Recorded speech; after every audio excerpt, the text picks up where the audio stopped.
ഇടുക്കി കുളമാവിൽ Argentina Brazil ഫാൻസിന് check.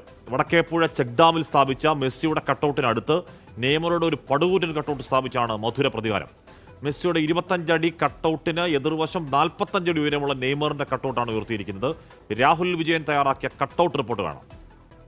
ലോകകപ്പിന്റെ ആവേശം ഇങ്ങ് ഇടുക്കിയിലും ഹൈ റേഞ്ചിലാണ്. കഴിഞ്ഞ ദിവസം നമ്മൾ ആ കുളമാവ് വടക്കേപ്പുഴ ചെക്ക് ഡാമിൽ മെസ്സിയുടെ ഒരു കട്ടൌട്ട് വെച്ചിരിക്കുന്നത് നമ്മൾ കാണിച്ചതാണ്. ഇന്നിപ്പോൾ നമ്മൾ എത്തിയിരിക്കുന്നത് മെസ്സിയുടെ കട്ടൌട്ടിനെ പറ്റി പറയാനല്ല, നെയ്മറിന്റെ കട്ടൌട്ടിനെ പറ്റി പറയാനാണ്. കഴിഞ്ഞ ദിവസം മെസ്സി ആരാധകർ പറഞ്ഞത് ബ്രസീൽ ആരാധകരുടെ കണ്ണുനീരാണ് കഴിഞ്ഞ ദിവസം പെയ്ത മഴ എന്നൊക്കെയാണ്. അന്ന് അവർ ഒരു വാശിയായിട്ട് പറഞ്ഞിരുന്നു ഉടൻ തന്നെ നെയ്മറുടെ കട്ടൌട്ട്, ബ്രസീൽ ആരാധകരുടെ നെയ്മറുടെ കട്ടൌട്ട് ഇവിടെ ഉയരുമെന്ന്. അത് ഉയർന്നിരിക്കുകയാണ്. എനിക്ക് പിന്നിൽ കാണുന്ന വടക്കേപ്പുഴ ചെക്ക് ഡാമിൽ തന്നെയാണ് അതും ഉയർന്നിരിക്കുന്നത്. ബ്രസീൽ ആരാധകർ നമ്മളോടൊപ്പം ചേരുകയാണ്. ചേട്ടാ, എന്താ ഇതൊരു വാശിപ്പുറത്ത് ചെയ്തതാണോ? വാശിപ്പുറത്തൊന്നും ചെയ്തല്ല, കാരണം ഞങ്ങൾ എല്ലാ കൊല്ലവും ഇത് ചെയ്യുന്നതാണ്. അവർ ഇച്ചിരി നേരത്തെ ചെയ്യുന്നു, ഞങ്ങൾ ഇച്ചിരി താമസിച്ച് ചെയ്യുന്നു, അത്രേ ഉള്ളൂ.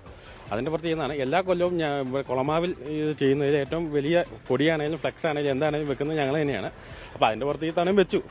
എല്ലാ കൊല്ലം ചെയ്യുന്നതല്ല, ഒരു ടൂറിസ്റ്റ് പ്ലേസായ കുളമാവിലോട്ട് ആളുകളുടെ ശ്രദ്ധ, ലോക ഫുട്ബോളിൻ്റെ ശ്രദ്ധ എത്തുമ്പോൾ അതിലോട്ട് ഈ ഒരു ഫ്ലെക്സ്, ഇത് ഒരു കട്ടൗട്ട് വെക്കുമ്പോൾ അതുവഴി ഇത് ഈ ഒരു ശ്രദ്ധാകേന്ദ്രം ആകാനുള്ള ശ്രമം എന്ന് വേണേൽ പറയാം. അല്ലാതെ കഴിഞ്ഞ കൊല്ലമൊക്കെ ഇത് കോഴിക്കോട്, മലപ്പുറം ആ സൈഡിലേക്കൊക്കെ മാത്രമായിരുന്നു. ഇത്തവണ ഇടുക്കിയിലേക്കും കൊണ്ടുവന്നിരിക്കുന്നു. നിങ്ങളൊരു പുതിയ രീതി ഇടുക്കിയിലും കൊണ്ടുവരാൻ ശ്രമിക്കുന്നതാണോ? ഈ ഫുട്ബോൾ ആരാധകരൊക്കെ അത്രയ്ക്കും ഇടുക്കിയിലുണ്ടോ?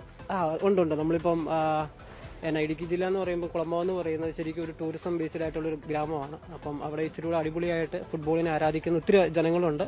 എൻ്റെ ചെറുപ്പകാലം തൊട്ടാണെങ്കിൽ പോലും ഒത്തിരി, ഇപ്പോൾ 2014 വേൾഡ് കപ്പ് തൊട്ട് ഞങ്ങൾ ബ്രസീലുകാർ ഇത് ചെയ്യുന്നുണ്ട്. എല്ലാ വർഷവും എല്ലാം അടിപൊളിയായിട്ട് തന്നെയാണ് ചെയ്യുന്നത്. ഒത്തിരി ആരാധകരുള്ളൊരു നാട് തന്നെയാണ്, ഫുട്ബോൾ ആരാധകരുള്ള നാട് തന്നെയാണ് കുളമാവ്. എന്തായാലും ഇവിടെ ഒരു പ്രത്യേകതയുണ്ട്. ഇവിടെ ആരാധകർ ഈ ഫ്ലെക്സും കട്ടൗട്ടും ഒക്കെ ഉയർത്തുന്നുണ്ടെങ്കിൽ പോലും ഇവർ തമ്മിൽ അങ്ങോട്ടും ഇങ്ങോട്ടും എന്തെങ്കിലും ശത്രുതയോ അല്ലെങ്കിൽ ഒരു വാശിയോ അങ്ങനെയൊന്നുമില്ല. എല്ലാവരും ഒരുമിച്ചൊക്കെയാണ്. എല്ലാ തരത്തിലുള്ള ആരാധകരും ഇവിടെ ഉണ്ട് അല്ലേ? നിങ്ങളൊക്കെ എനിക്ക് തോന്നുന്നത് മെസ്സി ആരാധകർ കൂടിയാണെന്ന് തോന്നുന്നു. അല്ലല്ല, നമ്മളിപ്പോ നെയ്മർ തന്നെയാണ്. ബട്ട് അവര് വെച്ചതും കൊള്ളാം, നമ്മളും വെച്ചതും കൊള്ളാം. അങ്ങനെ ഒരു ഇതിലാണ് നമ്മളും ഇത് ചെയ്തത്. ഇപ്പൊ ഇവിടെയാണെങ്കിൽ തന്നെ നമുക്കിപ്പം ഫുട്ബോൾ ക്ലബ്സും അതും നമുക്ക് ടീമൊക്കെ ഉണ്ട്. അപ്പം നമ്മളെല്ലാവരും ഫുട്ബോളിനെ സ്നേഹിക്കുന്നു. ഇപ്പൊ നാളെ ഇപ്പൊ പോർച്ചുഗലുകാരും വെക്കുന്നുണ്ട്, അതിനിപ്പോ നമ്മൾ ബ്രസീലുകാരും അവരോട് സപ്പോർട്ട് ചെയ്യുന്നുണ്ട്.